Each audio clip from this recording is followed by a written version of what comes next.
Assalamualaikum warahmatullahi wabarakatuh. Kaum muslimin muslimat dimanapun panjenengan berada, semoga dijaga oleh Allah Subhanahu wa Ta'ala, dikasih berkah umur, berkah rezeki di dunia wal akhir. Dalam kesempatan saat ini, saya mau mengutarakan apa yang didawuhkan oleh Sayyid Abu Bakar Satta dalam kitab Kifayatul Adhiyah. Beliau memberi motivasi kepada kita semua supaya semangat membaca sholawat pada Rasulullah Muhammad SAW.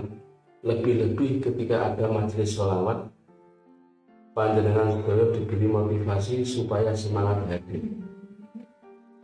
Sayyid Abu Bakar Satta mengisahkan di zaman beliau, saya kutip sebentar dawuhnya Sayyid Abu Bakar Satta dalam Kifayatul Adhiyah, nanti bisa panjenengan lihat sendiri dalam halaman terakhir. Di situ dikatakan oleh Sayyid Abu Bakar Satta, kira-kira begini dawuhnya: kanali jarun musrifun ala nafsi, falamma mata ro'aituhu fil manam wa huwa fi daris sanam.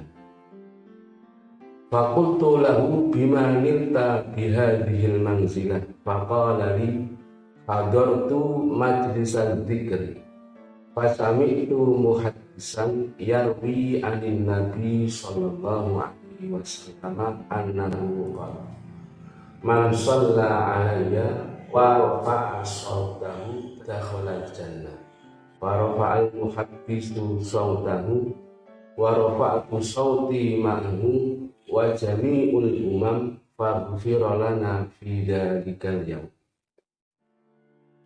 Kana li jarun musrifun ala nafsi. Sayyid Abu Bakar Satta bercerita, saya dulu mempunyai tetangga yang sangat kelewatan sekali. Maksudnya dia mempunyai perilaku yang sangat buruk sekali. Tiap hari melakukan maksiat yang ada hubungannya kepada Allah, hakullah, juga sering melakukan maksiat yang ada hubungan dengan hakul adam. Pokoknya kelewat batas. Semisal tetangganya mempunyai apa, barang apa, sama dia diambil. Musrifun ala nafs. Akan tetapi falamma mata ro'aituhu fil manami wa huwa fi daris. Ketika dia meninggal, orang yang sering melakukan maksiat, dia meninggal, diambil nyawanya oleh Allah Subhanahu wa Ta'ala. Tiba-tiba saya kaget. Selang satu hari, suatu malam saya bermimpi, ketemu dengan dia. Ternyata dia tidak masuk neraka, tapi oleh Allah Subhanahu wa Ta'ala dia sudah diberi nikmat, sudah mangkring, duduk manis di Darussalam, di surganya Allah Subhanahu wa Ta'ala. Saya kaget, wong dia ketika hidup itu sering melakukan maksiat. Jadi amal-amal baik itu tidak ada sama sekali. Saya tanya, fakultu lahu bimaninta bihadil manzilah. Pak, Mbak, kenapa ketika jenengan semasa hidup tidak melakukan amal soleh sama sekali, tapi ketika jenengan meninggal kok tiba-tiba jenengan sudah cangkruk jagongan di surga? Terus saya cangkruk ngopi di surga.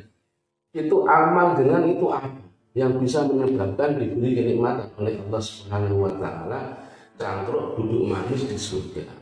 Faqala, lalu orang itu musyrik tadi, orang yang ketika hidup di dunia sering melakukan maksiatnya sudah kelewat batas, musrifun ala nafsi. Dia berkata kepada saya, hadartu majlisan dzikri. Begini Mbah Abu Bakar Satta, suatu ketika hadartu majlisan dzikri, suatu ketika saya jalan-jalan. Biasanya saya itu tiap malam itu sering mencari hiburan, dan dangdut saya mampir. Ada tontonan-tontonan yang mengenakan saya mampir. Hadartu majlisan dzikri. Ketika saya mau mampir, ada orang rame-rame di situ. Saya kira itu dangdutan orkes, tapi saya salah. Itu ternyata majelis zikir, majelis sholawat. Saya sudah masuk ke tempat itu, mau keluar tidak bisa, wong saking banyaknya orang tidak bisa keluar. Bisa nggak bisa, saya harus di situ. Mau keluar malu, wong sudah masuk di tempat. Setelah saya masuk di majlis dzikir, majlis sholawat, fasami itu muhaddisan yarbi anin Nabi sallallahu alaihi wasallam annahu.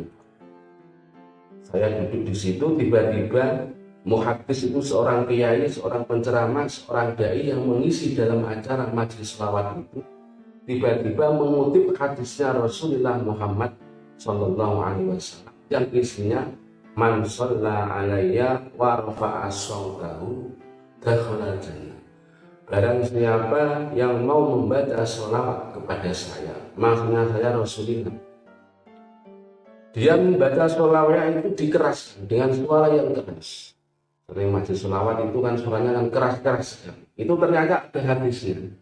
Membaca suara sholawat dengan suara keras, dakhala jannah, maka orang itu yang membaca sholawat dengan suara keras akan masuk surga, diberi kenikmatan oleh Allah Subhanahu wa ta'ala. Setelah itu farafa'al muhaddisu sautan. Setelah kiai yang memberi ceramah dalam majlis itu memberi tausiah kepada umat yang hadir pada majlis itu, bacalah sholawat dengan keras, kamu pasti akan masuk surga. Setelah itu kiainya baca sholawat, Allahumma sholli ala sayyidina Muhammad. Wa rafa'tu sauti, kiainya membaca sholawat dengan keras, saya juga ikut dengan nada spontan. Allahumma sholli alaihi. Saya membaca sholawat dengan keras pada saat itu. Wa jami'ul umam fi dzalikal yaum.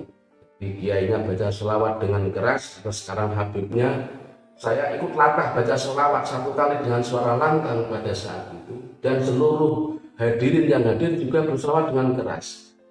Dengan sebab sholawat saya satu kali pada malam itu dengan suara yang keras, itulah yang menyebabkan saya masuk surga, diberi kenikmatan oleh Allah Subhanahu wa ta'ala.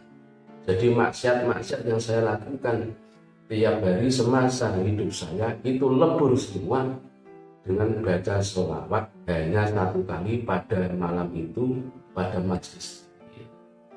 Maka dari pelajaran ini saya Abu Bakar Satok ini memberi motivasi kepada panjenengan semua, itulah fadilah sholat.